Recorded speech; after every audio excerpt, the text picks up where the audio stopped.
आपसे मैं एक सवाल और पूछना चाहूंगा। आप प्रसार भारती से जुड़े हैं, आपके पास जो भी सूचनाएं आती होंगी ऑथेंटिक आती होंगी।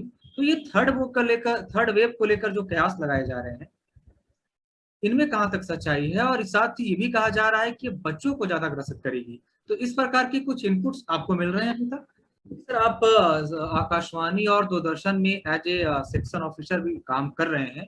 तो इस भ्रांतियों को दूर करने के लिए दूरदर्शन क्या कर रही है?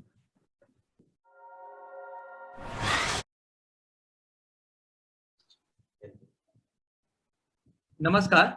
आज हमारे साथ हैं Vinod Kumar, section officer in Prasar Bharati Delhi, joint headquarter of Akashvani एवं दूरदर्शन। सर, बहुत बहुत स्वागत है आपका हमारे इस सिल्वर लाइनिंग चैनल में, and we are extremely delighted having you here.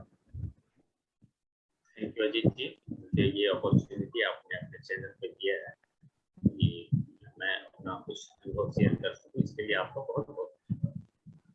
साथ ही सर, आप इस कोरोना को जंग कर जीत कर बाहर आए हैं, और जहां तक मुझे ज्ञात है कि आपका पूरा परिवार इस कोरोना के खिलाफ जंग लड़ रहा था। तो किस तरीके से आपने इस कोरोना को हराया, और पहले आपके परिवार में किस में सिम्टम आए, इसके बारे में कुछ हमारे दर्शकों को बताएं। अभी जो हाल फिलहाल में महामारी का जो दूसरा दौर था, जो कि बहुत ही भयानक था और बहुत सारी बातें लोगों को पता नहीं थी।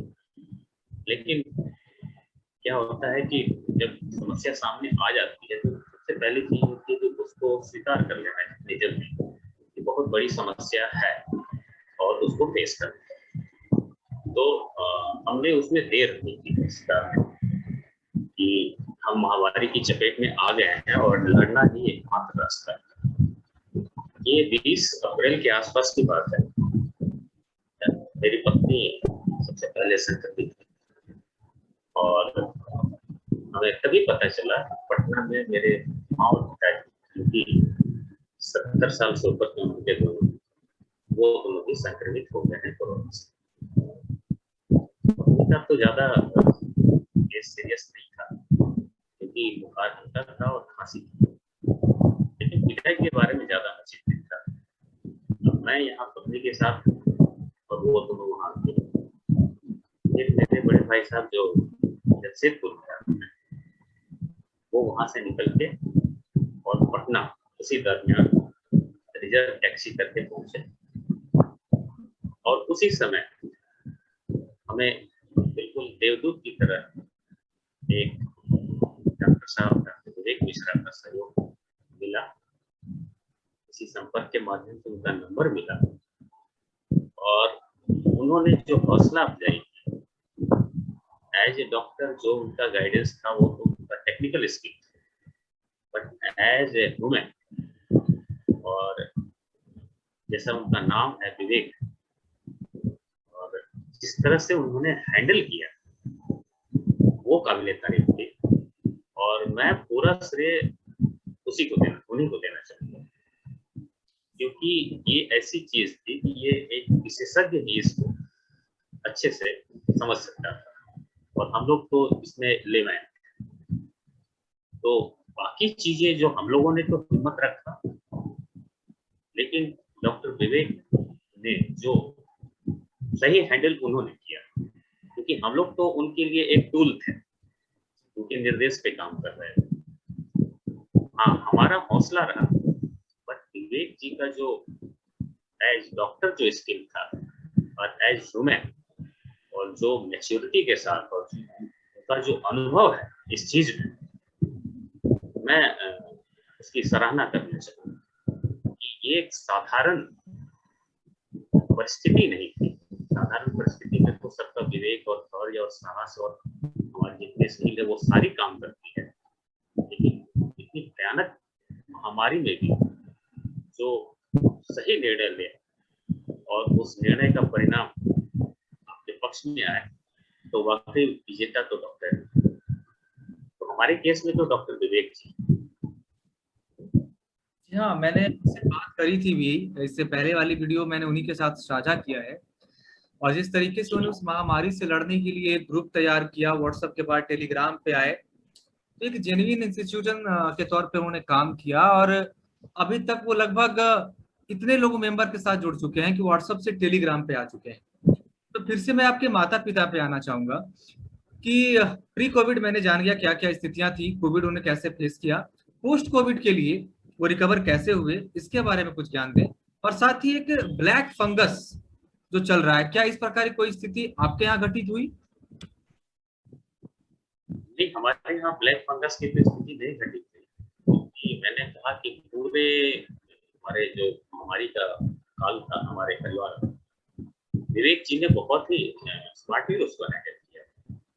लगभग 5वें-6वें दिन हम लोग उनके संपर्क में आ गए थे और उन्होंने कुछ जरूरी जांच और दवाइयां, विशेष करके ब्लैक फंगस की शुरुआत होती है अगर पेशेंट को हमने ब्लड थिनर वगैरह दिया या शुगर उस दौरान काफी बढ़ता है, तो इस चीज के लिए विवेक जी पहले से तैयार थे क्योंकि उनको जानकारी थी, लोगों को भी जानकारी नहीं थी।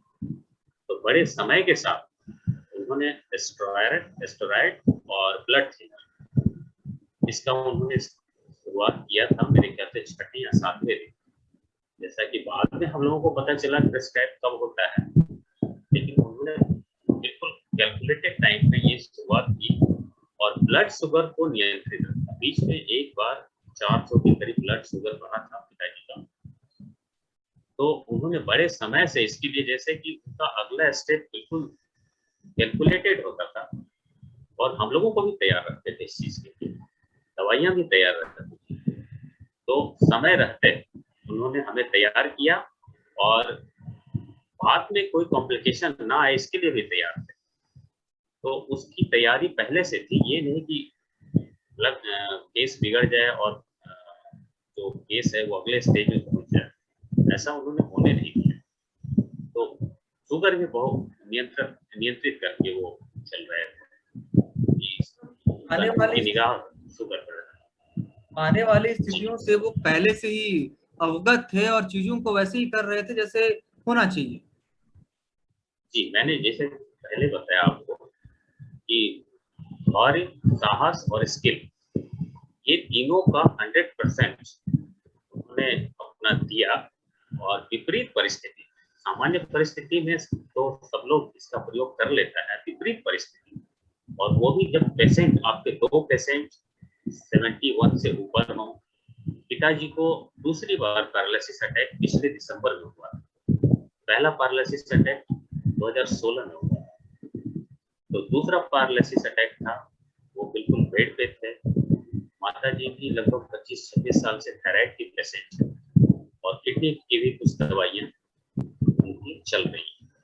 तो इस तरह के पेशेंट को हैंडल करना और बिल्कुल साहस के साथ और घर पे टेलीफोनिकली, मैं आपको बता दूं ना, मेरे भाई साहब और ना मैं अब तक विवेक जी से हम लोग आमने सामने नहीं मिले हैं, हमारा संपर्क टेलीफोन से ही हुआ, लेकिन दिन भर में कम से कम 5 या 6 बार फॉलो अप देते थे वो।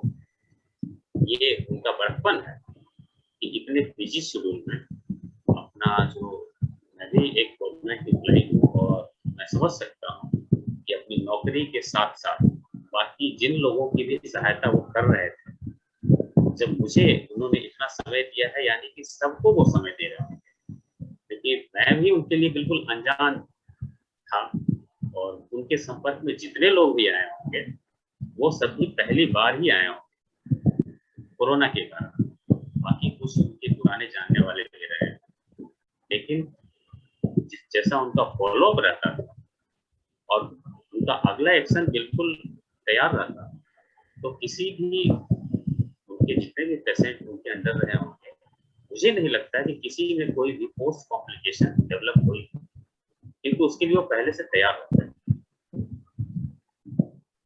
कभी कभी ये चीजें जब मैं सुनता हूँ कि डॉक्टर भगवान के रूप होते हैं और जब ऐसे डॉक्टरों को देखता हूँ, लगता है कि यह कथन सत्य है। साथ ही मैं पूछना चाहूंगा कि जो पोस्ट कोविड रिकवरी आपके माता पिता ने की, आपने की, आपके वाइफ ने की, आपके भाई साहब ने की, तो पोस्ट कोविड लक्षण आपके माता पिता में क्या थे और आप पे क्या पोस्ट कोविड लक्षण आए थे? हम लोगों की तो पोस्ट कोविड लक्षण ज्यादा नहीं थे, तो वीकनेस इस टाइप की थी। लेकिन माता पिताजी में जो सुधार की रफ्तार थी, हम लोगों को लग रहा था कि वो काफी स्लो है, क्योंकि मेरी माता जी तो लगभग 100 कदम चल भी नहीं पा रही। इसी दौरान जो पहली बार उनका डी डाइमर टेस्ट और सीआरपी टेस्ट कराया गया था, तो उसमें दिखा कि इन्फ्लेमेशन काफी ज्यादा है और लंग्स इन्फेक्शन भी काफी ज्यादा है। तो ऐसी स्थिति में तो ऑक्सीजन लेवल मेंटेन कर लेना है सबसे बड़ी चुनौती, और माता जी का ऑक्सीजन लेवल 88-89 है और पिताजी का 93-90। और तब भी डॉक्टर विवेक जी ने कहा कि इनको आप घर पे ही रखिए, क्योंकि जो सबसे प्रमुख चीज होती है डॉक्टर और दवाइयों के अलावा, कि इनका जो केयर और खान पान, डाइट, ये बहुत बड़ी भूमिका इसमें निभाता है। तो घर पे जो पेशेंट को केयर और डाइट मिल सकता है, ऐसी परिस्थिति तब जबकि हॉस्पिटल में बहुत ज्यादा भीड़ हो, पैरामेडिकल स्टाफ डॉक्टर पे लोड लगभग 4 गुना ज्यादा था, ऐसी परिस्थिति में केयर नहीं मिल रहा था हॉस्पिटल में, तो हम हॉस्पिटल या डॉक्टर को दोष नहीं दे सकते। हर मनुष्य की काम करने की क्षमता होती है। किसी भी हॉस्पिटल या संस्थान के 30-40% लोग पहले से कोविड से ग्रसित, उनका जो स्टाफ स्ट्रेंथ है वो कम हो गया, और बाकी लोगों पे 4 गुना ज्यादा अगर भार हम डाल दें, तो ये उनका बड़ा अच्छा सुझाव था कि आप इनको घर पे रखिए और मैं आपको गाइड करूंगा, और इस तरह से उनको प्रॉपर न्यूट्रिशन और देखभाल वो ज्यादा अच्छा मिलेगा, तो रिकवरी अच्छी होगी। तो शायद यही फॉर्मूला सबसे ज्यादा कि उनकी रिकवरी धीरे धीरे हुई लेकिन अच्छी। पोस्ट कोविड में जहां तक था वो वीकनेस ही थी, और थोड़ा सा इन्फ्लेमेशन पिताजी को ज्यादा था, तो उनको बाद में भी उन्होंने कुछ इंजेक्शन दिए, घर पे ही दिलवाए और धीरे धीरे ठीक है। अब मेरे पिताजी कुर्सी पे लगभग आधा घंटा बैठ लेते हैं और अपना भोजन कुर्सी पे बैठ के कर लेते हैं।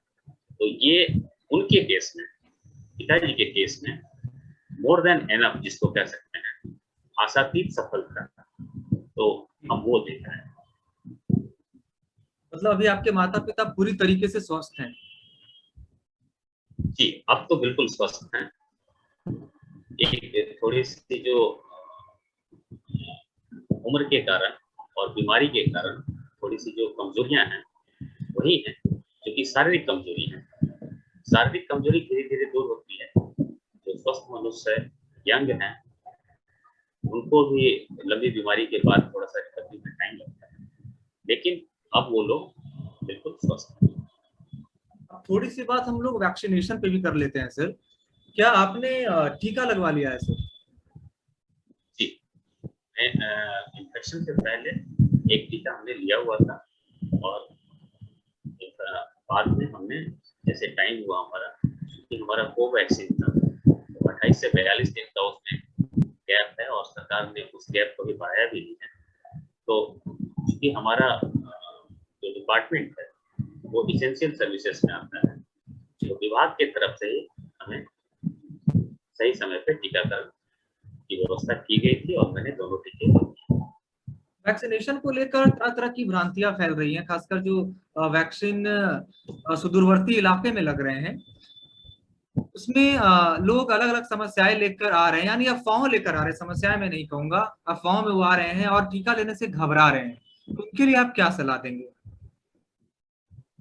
ये वैक्सीनेशन में भ्रांतियां अपने आप में फैलाई जाती है। कुछ निहित स्वार्थ के लोग, जो कि वर्तमान सरकार के विपक्ष में कोई एजेंडा या कोई मुद्दा या वर्तमान जो भी व्यवस्था है उसके विरोधी तत्व है, उनको कुछ तो कुछ चाहिए। तो आप जैसे समाचार में देखते होंगे कि रोज एक नया टॉपिक, कोई एक नया मुद्दा। तो अभी वैक्सीनेशन उनके लिए बहुत अच्छा मुद्दा मिल गया है, और जहाँ तक हम सुदूरवर्ती इलाकों में कह सकते हैं, शिक्षा का स्तर आप जानते हैं, जिसको नाम लिखना आ गया उसे हम शिक्षित मान लेते हैं, लेकिन वाकई वो शिक्षित है।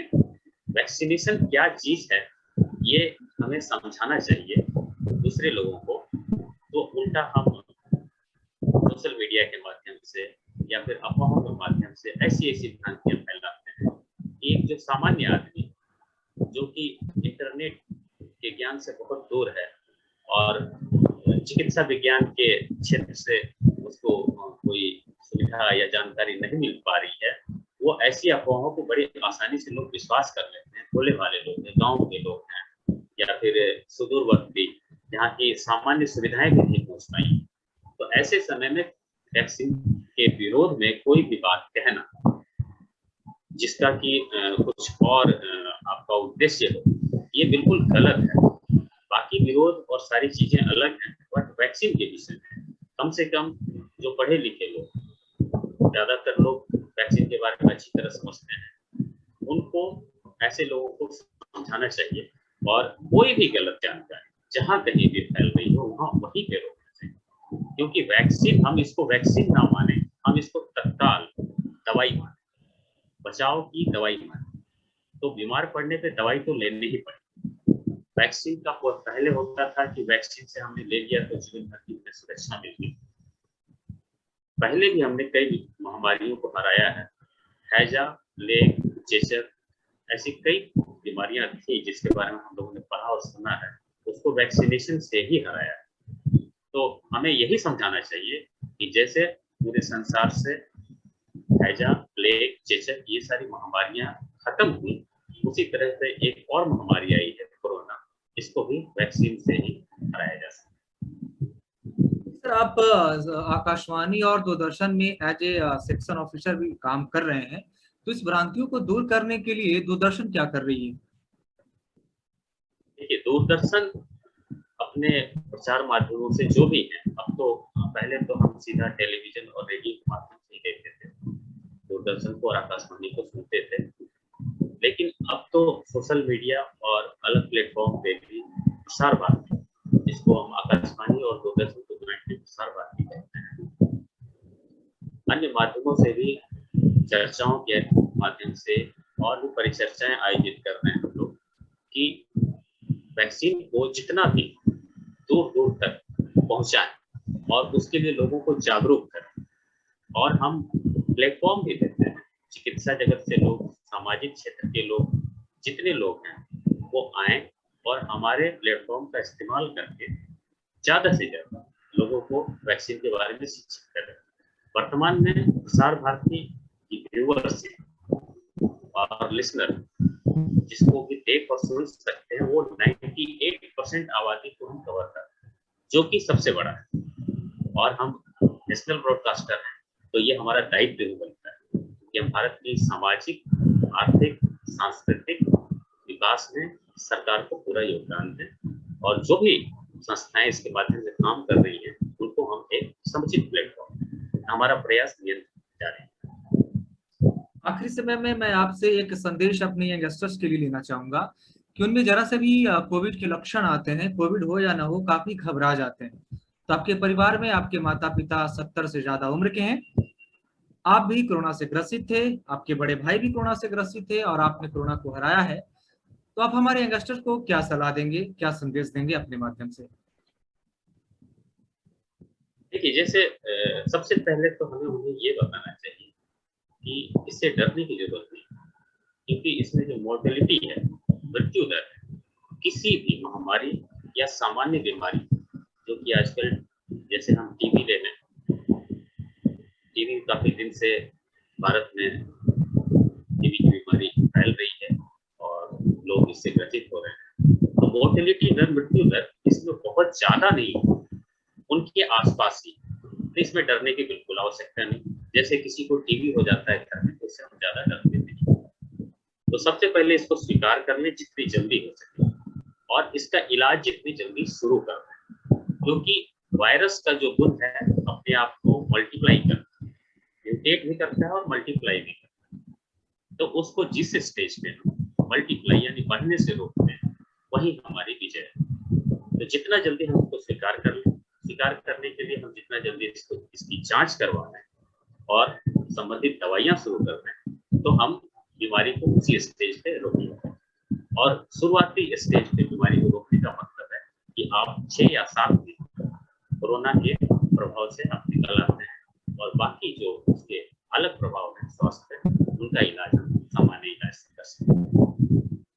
आपसे मैं एक सवाल और पूछना चाहूंगा। आप प्रसार भारती से जुड़े हैं, आपके पास जो भी सूचनाएं आती होंगी ऑथेंटिक आती होंगी, तो ये थर्ड वेव को लेकर जो कयास लगाए जा रहे हैं, इनमें कहां तक सच्चाई है? और साथ ही ये भी कहा जा रहा है कि बच्चों को ज्यादा ग्रसित करेगी, तो इस प्रकार के कुछ इनपुट्स आपको मिल रहे हैं अभी तक?